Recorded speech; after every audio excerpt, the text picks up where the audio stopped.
ಫ್ರಾನ್ಸಿನ Marcel ನಗರದಲ್ಲಿ ಪ್ರಧಾನಿ ಮೋದಿಯವರು ಮತ್ತು ಫ್ರಾನ್ಸ್ ಅಧ್ಯಕ್ಷರಾದ ಎಮ್ಯಾನುವಲ್ ಮ್ಯಾಕ್ರೋನ್ ಅವರು ಹೊಸ ಭಾರತೀಯ ರಾಯಭಾರಿ ಕಚೇರಿಯನ್ನು ಜಂಟಿಯಾಗಿ ಉದ್ಘಾಟನೆ ಮಾಡಿದರು. ಈ ಸಂದರ್ಭಕ್ಕೆ ಮೊದಲು ಯುರೋಪಿಯನ್ ಒಕ್ಕೂಟದ president Ursula von der Leyen, ವಿಶ್ವಸಂಸ್ಥೆಯ ಮುಖ್ಯಸ್ಥ Antonio Guterres, Google CEO Sundar Pichai ಮೊದಲಾದವರ ಜೊತೆಗೆ ಪ್ರಧಾನಿ ಮೋದಿಯವರು ಮಾತುಕತೆ ನಡೆಸಿದರು.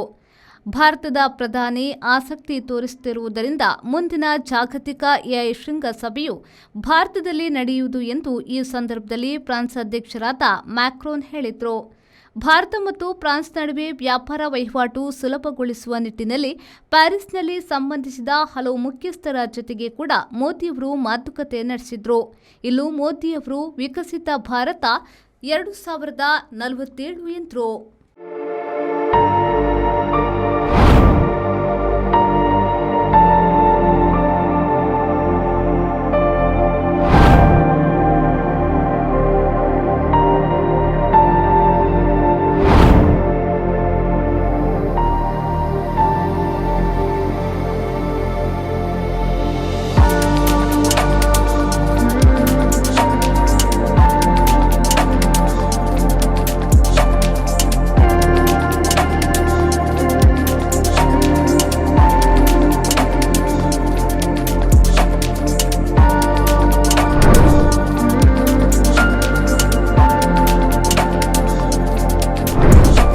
Our balcony garden, Vertex Trade, Kadri Kamla Road, Mangalore. Call 8197 104 042 or 7899 282 403.